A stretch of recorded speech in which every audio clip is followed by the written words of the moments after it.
Hello and welcome to the Daily Aus. I am Billi. I'm Zara. Secret code words, significantly overpriced drugs, and deleted text messages. Those are just some of the allegations at the centre of a criminal case that is now surrounding the death of beloved actor Matthew Parry. Parry died in October of last year from a ketamine overdose, and last week it was revealed that US prosecutors have charged 5 people, including Parry's personal assistant, over his death. They allege the group, quote, took advantage of Parry's addiction issues to enrich themselves. We're going to tell you exactly what is alleged to have happened in the lead up to Parry's death. So, Billi, Matthew Parry was a very well-known US actor. He was known for playing Chandler Bing in the very, very famous TV series Friends. I'm Chandler. I make jokes when I'm uncomfortable. He was also in a range of movies, including 17 Again, we figured out, alongside Zac Efron. Great movie. Great movie. He did tragically pass away in October last year after he was found unresponsive in a hot tub at his home. Last year, an autopsy revealed he had died from a ketamine overdose, but now his death is back in the headlines. What have we learnt since? Yeah, so this is a really, really tragic story. I think that's the only way you can describe it.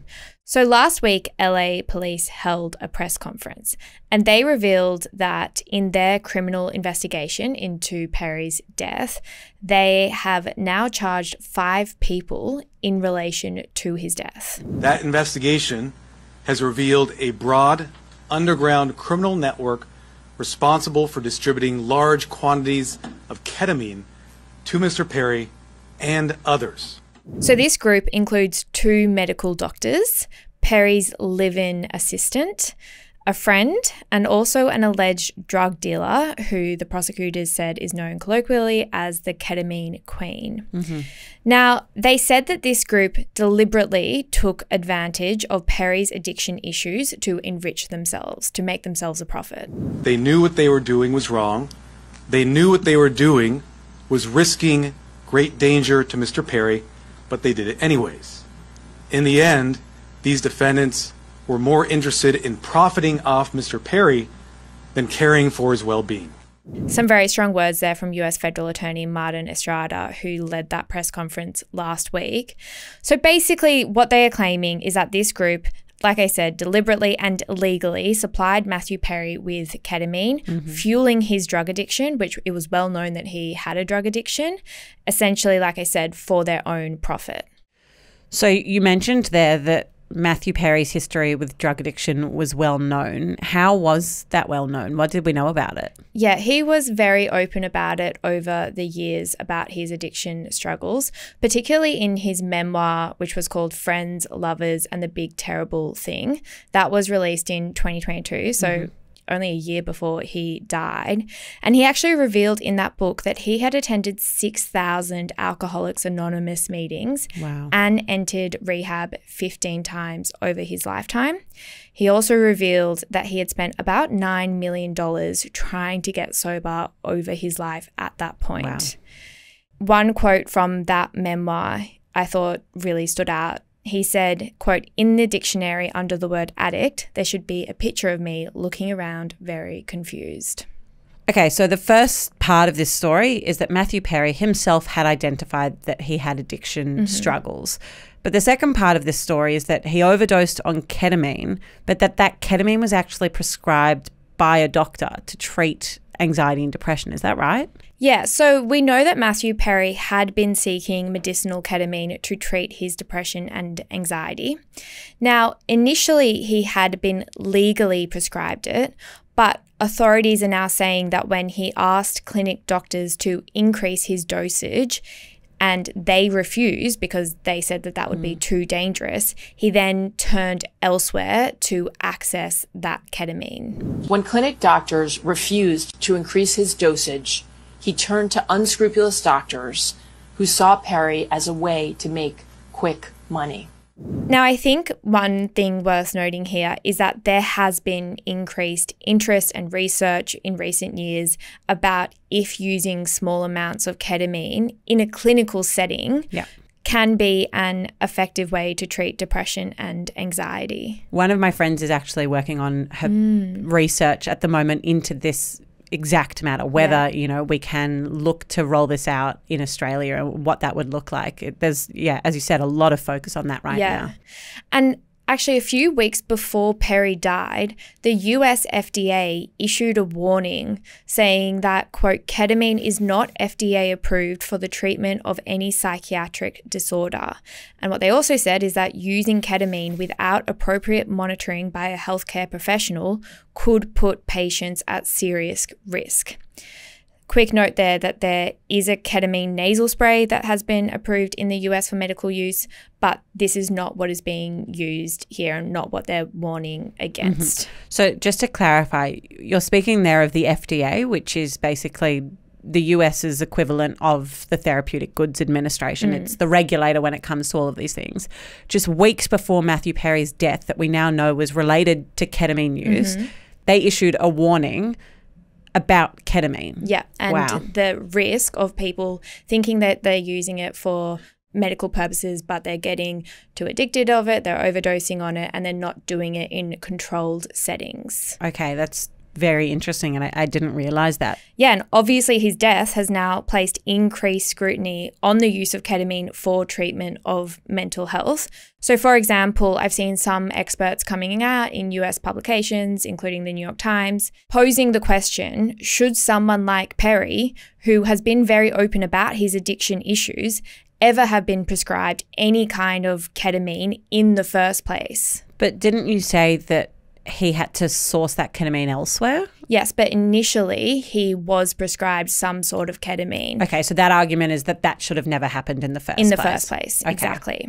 And again, this is a huge conversation at the moment, and, you know, I don't think that's not something that we're going to get into. No, it's a separate podcast. Yeah, but just as a side note, that is a huge conversation going on at the moment, and obviously this is an extremely high-profile case that is now kind of at the centre of that debate.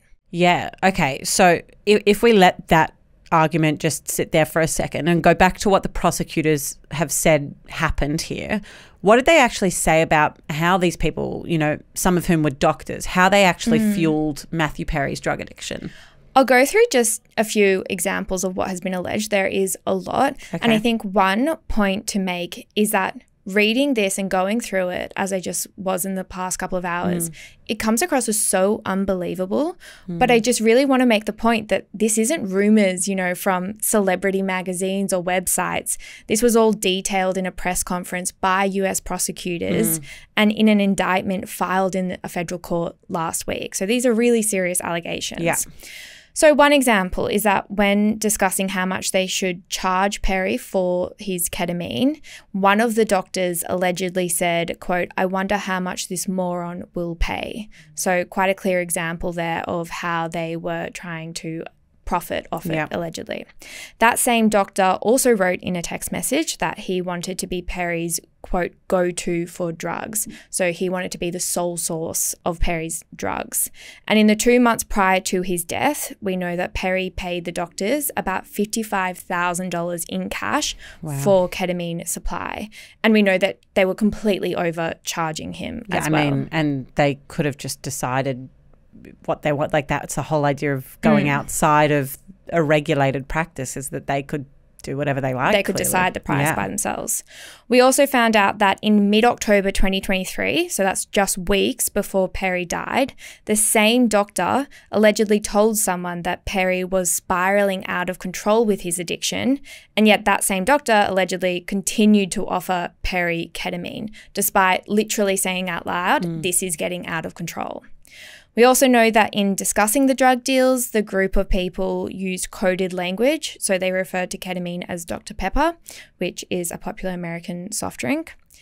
It's also alleged that Parry's assistant, who it was made very clear in the press conference has no medical training, injected Parry with at least 27 shots of ketamine in just the 5 days leading up to his death, including 3 on the day he died. And Parry's assistant was also the one who found him dead. So what we know is that he injected him with a shot of ketamine. He then left. He came back and he found Parry in the hot tub.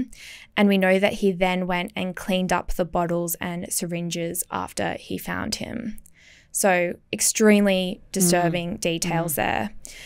There are so many other details. I think, just saying that out loud is giving me a shiver down my spine. It's so disturbing. And I think just those examples, it really gives you a good idea of the gravity of the allegations that are being faced by this group of people.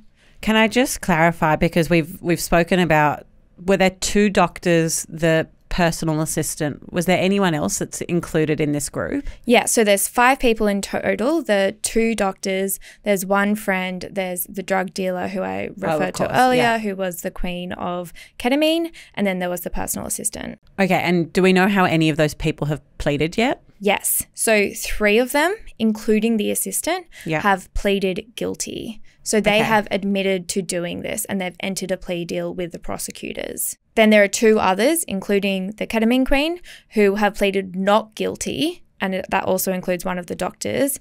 And so they will now go to a court case.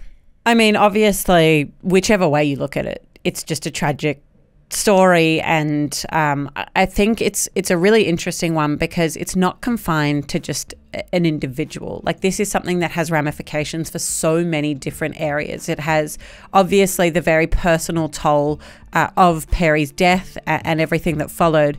There is now a criminal element to it and understanding how that goes through the court system, but also, as you identified, what this could do to research about the role of ketamine in treating mental ill health. I think that, we can't underestimate how important this story will be, and I think that's why this is such an important story. It's not noise. It's absolutely news for that very reason. And just before we finish today, if this discussion has brought up anything for you, you can contact the National Alcohol and Other Drug Hotline on 1-800-250-015. That hotline provides confidential support for anyone struggling with addiction. Thank you so much for listening to today's episode of the Daily Aus. This was a very heavy topic. So look after yourselves and we'll be back again tomorrow.